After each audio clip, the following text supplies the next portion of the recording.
I mean, I think 9/11 has affected all Americans, and being an artist working in these times, the work I've tried to do is to document it, the repercussions, and also to try to tell human stories that we can relate to on a more, I guess, emotional level.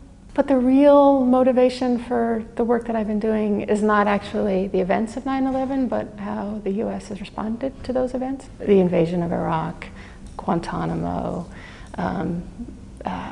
legalization of torture. And those are the things that were not created on 9/11. Those are things that we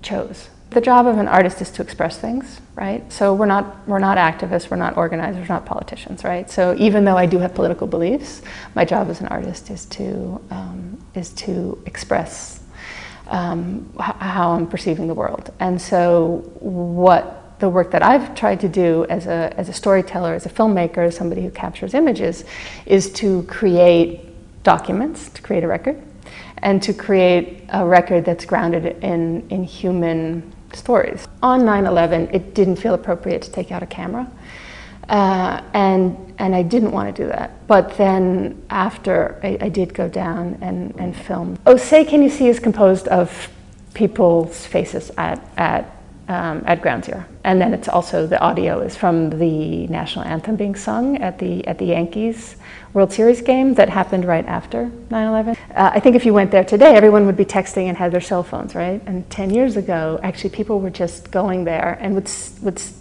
sit there for like half an hour and just look. And I think that there's always as dealing with representation, I mean, there are things that can't be seen, right? And so you can't really witness the tragedy of 9/11.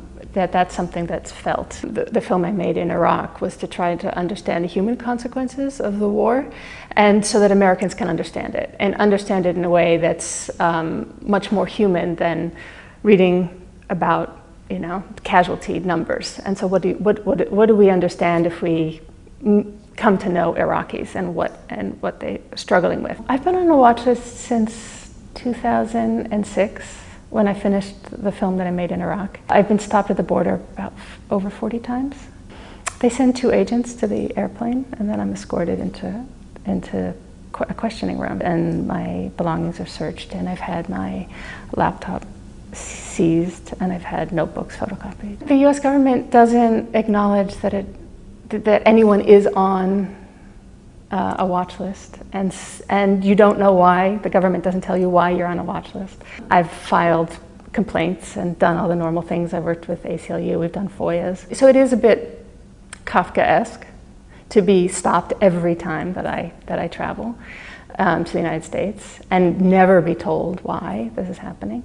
It's indicative of the direction that the United States is moving in, I think.